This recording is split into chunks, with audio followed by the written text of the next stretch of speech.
Before Troy would fall, before Achilles would return to battle, before fire and deception would decide the fate of the city, there was a single day when a mortal warrior stood above all others. A man who fought not only heroes, but gods themselves. His name was Diomedes, and for a brief, terrible moment, even Olympus felt his spear. Diomedes was the son of Tydeus, one of the seven against Thebes, a warrior so fierce that even the gods took notice of him. Through his father, Diomedes belonged to the Epigoni, the sons who returned to finish what their fathers had begun. They conquered Thebes, and when the call came to sail against Troy, Diomedes answered without hesitation. He was already a king, the husband of Aegilia, ruler of Argos and the lands around it. Yet at Troy, crowns meant little. Only strength, courage, and the favor of the gods mattered. And among the gods, one watched Diomedes closely. Athena, goddess of wisdom and war, chose him. From the first day of battle, Diomedes stood apart. Athena placed courage in his chest and strength in his limbs. Where other warriors advanced cautiously, he pressed forward without fear. His presence on the battlefield was overwhelming, so much so that the deeds of other Achaeans faded into the background. Then, fate struck. The Trojan archer Penderus loosed an arrow that pierced Diomedes' shoulder. Blood flowed. For a moment, the battlefield seemed to hold its breath, but Athena did not abandon her chosen warrior. She stood beside him, touched him, and filled him with renewed fury. Pain vanished, strength surged, and Diomedes rose again, more dangerous than before. No Trojan could stand against him. He cut down warriors by the dozen, including two sons of King Priam himself. The ground drank blood, and fear spread through Trojan ranks.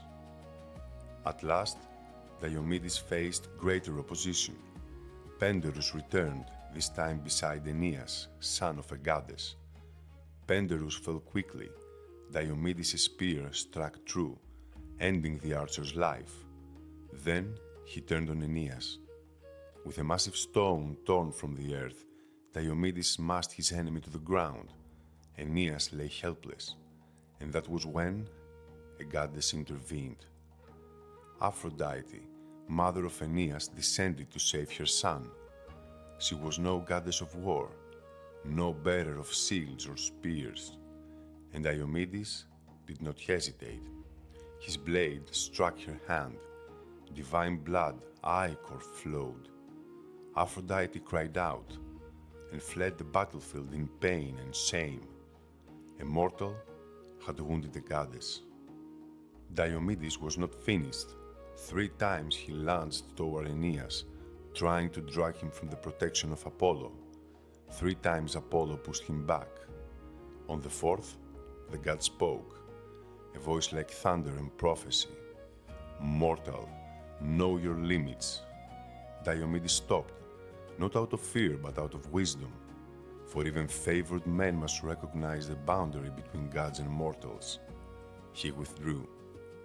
Athena had taught him well, but the day was not yet done. The battlefield roared again.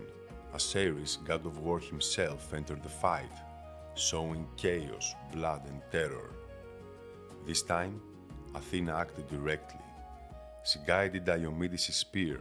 With divine precision, the weapon struck Ares in the belly. The god of war screamed, a sound so terrible it shook the plains of Troy. Ares fled to Olympus wounded and humiliated. A mortal had driven him back. It was an act unparalleled in Greek myth. Later that same day, Diomedes faced Glaucus, ally of Sarpedon.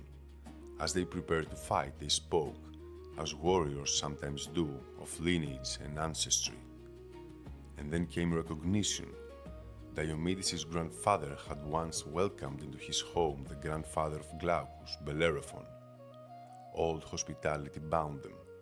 The two men dismounted, they clasped hands, and instead of killing one another, they exchanged armor, bronze for gold. Honor outweighed victory. Diomedes' greatness was not limited to combat. When the Trojans proposed returning all stolen treasures to Menelaus, but not Helen, Diomedes rejected the offer. Some things he knew could not be compromised. Later, when Agamemnon suggested abandoning the war altogether, Diomedes rose and spoke plainly. Even if every Greek sailed home, he said, he would remain.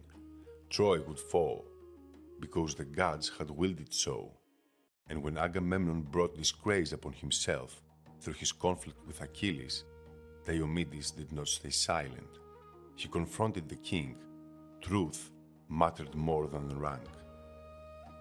Later in the war, Diomedes faced Troy's greatest champion, Hector. The clash was brutal. With a powerful cast of his spear, Diomedes struck Hector's helmet. The Trojan hero fell, dazed, forced to withdraw from battle. Even Hector had been driven back. After the death of Patroclus, games were held in his honor. Once again, Diomedes excelled. He won the chariot race. He triumphed in the spear contest. When he fought Ajax, the struggle was so fierce that the Achaeans stopped it, fearing one of them would fall dead. Victory mattered less than survival. Diomedes was not the strongest. He was not the fastest. He was not the most famous. But he was the most complete, favored by Athena, yet not blinded by arrogance. Brave enough to wound gods, wise enough to step back. A hero who knew when to strike and when to stop. And that is why, for one unforgettable day at Troy, a mortal stood higher than kings, higher than heroes, and close enough to Olympus to make even gods bleed. This was Diomedes, not the greatest hero of the Trojan War, but perhaps the most dangerous.